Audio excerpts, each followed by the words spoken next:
Potret Jakarta. Minggu ini kami akan menyajikan sebuah features mengenai rumah si Pitung yang terletak di daerah Tanjung Priuk, tepatnya di daerah Marunda. Mari kita dengarkan. Bang, sebenarnya si Pitung itu ada apa kagak sih, Bang? Maksud lo si Pitung jagoan Betawi? Ya ada. Tapi kata orang si Pitung cuma legenda doang, Bang. Siapa bilang cuma legenda? Orang peninggalannya aja ada. Kalau nggak percaya, nyok kita ke rumah Bang Pitung di Marunda.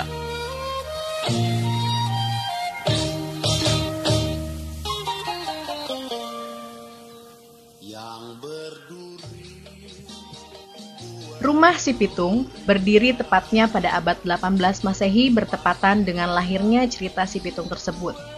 Rumah ini terletak di daerah pelabuhan Tanjung Priuk, tepatnya di Marunda.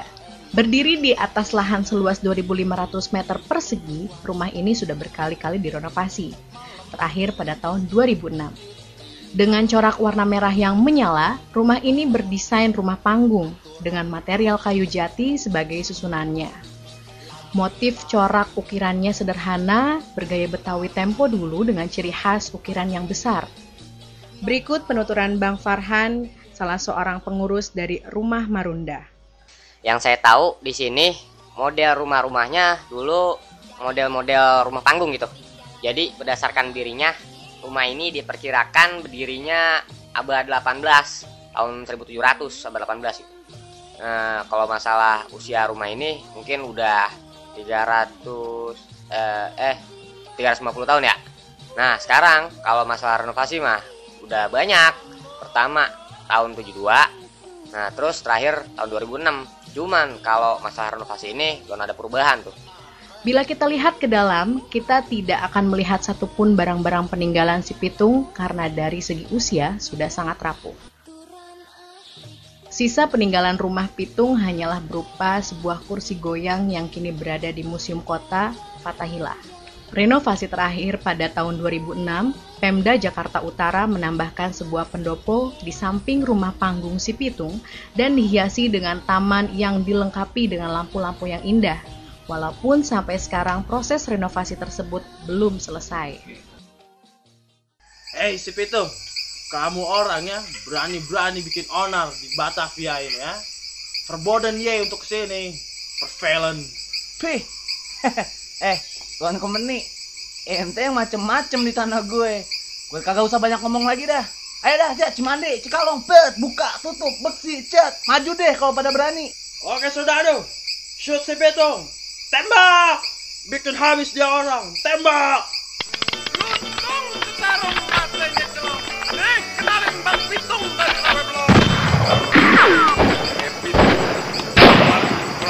Cek. Kagak kena nih. Awas gini lo, Pak. Ada lo kena nih, Pak. Hati-hati lo, buka, tutup. Awas lo, awas. Si Pitung hidup pada masa keadaan masyarakat Betawi dalam keadaan kacau. Ayah berasal dari Cirebon dan ibunya penduduk asli Betawi. Meskipun dalam keadaan hidup yang sederhana, kedua orang tuanya dapat menghidupi 4 anaknya dengan bertani dan beternak kambing. Untuk memperdalam ilmu agama dan ilmu lain, si Pitung memerlukan guru yang bernama Haji Naipin. Karena kecerdasannya, ia menjadi murid kesayangan gurunya. Segala ilmu diberikan kepadanya termasuk ilmu kekebalan. Hal inilah yang menjadikan rasa iri teman-teman seperguruannya antara lain Joko dan Dajalani. Pernah nih dulu ada cerita waktu si Pitung didatengin sama Kompeni ke rumah gurunya. Kata si Kompeni nih, awas ya kalau kamu orang coba-coba ngumpetin si Pitung, kamu orang bakal digantung semuanya. Nah, pas digeledah, si Pitungnya udah kagak ada. Nah, dari situ ada 2 kemungkinan cerita. Yang pertama, si Pitung punya ilmu ngilang alias ilmu panglimunan, aji panglimunan. Nah, yang kedua, si Pitung bisa ngerubah diri jadi binatang kecil kayak cicak misalnya. Ya, bisa juga disebut mencala putra, mencala putri gitu. Sebelum berburu, si Pitung pernah kehilangan uang dari hasil penjualan kambingnya. Setelah berguru dan pandai serta mampu untuk mengalahkan lawannya, maka si Pitung mencari musuhnya untuk membalas dendam, sehingga berhasil mengalahkan pencopet yang dahulu merampas uangnya di Tanah Abang. Kepandaiannya digunakan untuk membantu masyarakat yang lemah dan miskin. Teman seperguruannya yang bernama Dajalani dan Rais selalu membantu dan mengikuti jalan pikirannya.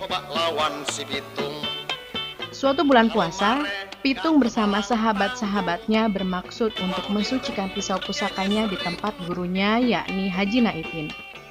Disitulah mereka ditangkap Belanda di bawah pimpinan Scott Hein atas pengkhianatan Joko. Karena tidak mempunyai pisau di tangan, Pitung tidak berani menghadapi. Beberapa hari kemudian, ia ditembak dengan peluru emas yang khusus disediakan melawan kesaktiannya.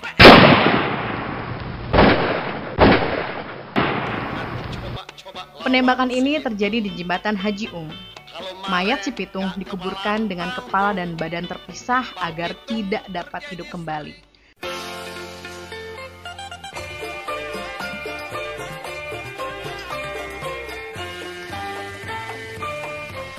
Berdasarkan sejarahnya, rumah Marunda ini sebenarnya bukanlah merupakan rumah asli si Pitung, melainkan hasil rampokan dari pemilik sebelumnya yaitu Haji Safruddin, yang dahulu merupakan tuan tanah dan orang terkaya di Marunda. Jadi gini Pak, maksudnya saya juga ya orang sini, jadi berani bicara gitu, cara yang ada di sini. Jadi saya kuat gitu, saya juga silsilah yang ada di sini juga kebetulan. Saya berani bicara, jadi gini Pak, mungkin sebenarnya Pitung tuh yang udah saya pelajarin secara turun-temurun, juga dari cerita-cerita. Pitung tuh sebenarnya, Pitung itu aslinya dari Rablong. Dia di sini sama Haji Safruddin tuh nggak ada hubungannya, nggak ada hubungan family. Dia tuh orang lain gitu. Jadi bukan ahli waris Pak, si Pitung itu. Jadi emang ada satu versi yang bilang kalau Pitung itu ke Marunda nyari rumah kakeknya. Terus terang itu nggak kuat Pak.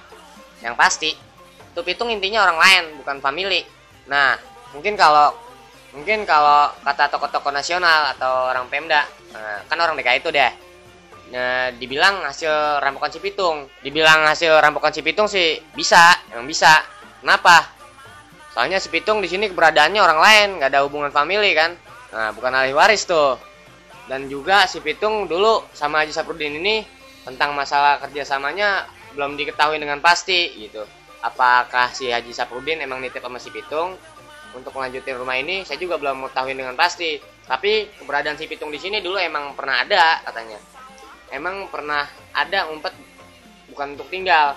Jadi selanjutnya turun-turun temurun mengenai istilah rumah ini ya akhirnya jatuhnya ke ke Pemda DKI itu resminya. Dulu yang diresmikan tahun 72. Rumah ini sempat beberapa kali dijadikan oleh si Pitung sebagai tempat persembunyiannya selama menjadi buronan Belanda. Sekitar tahun 60-70-an setelah si Pitung meninggal, rumah ini ditinggali oleh para keponakan Haji Safruddin, hingga akhirnya Pemda Jakarta membeli rumah ini dari Haji Matsani yang masih mempunyai garis keturunan dengan Haji Safruddin dan menjadikan rumah ini sebagai cagar budaya. Jadi gini, Haji Safruddin tuh dulu hidupnya berumah tangga, tapi dia nggak punya keturunan. Tapi dia punya beberapa ponakan, salah satunya yang nempatin rumah ini, namanya Haji Muhammad. Dari situ Haji Muhammad akhirnya ada keturunan sampai yang terakhir nempatin rumah ini tuh Haji Matsani yang terakhir.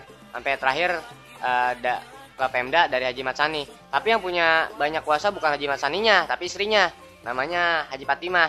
Nah, Haji Fatimah merupakan ponakannya Haji Safruddin. Selain rumah si Pitung, di sini juga terdapat beberapa cagar budaya lain seperti Masjid Alam yang merupakan peninggalan dari Fathahillah dan sisa-sisa peninggalan Belanda lain seperti Sumur Bor dan Benteng Belanda. Namun sayangnya benteng Belanda ini sudah tidak dapat kita lihat karena sudah habis tergerus oleh abrasi air laut yang dikarenakan kurangnya perawatan dari pemerintah. Walaupun demikian, setidaknya kita masih beruntung dengan adanya peninggalan rumah Marunda yang terkenal dengan sebutan Rumah Pitung. Seorang jagoan Betawi yang senantiasa membela rakyat Betawi dari ancaman tuan tanah dan kompeni Belanda.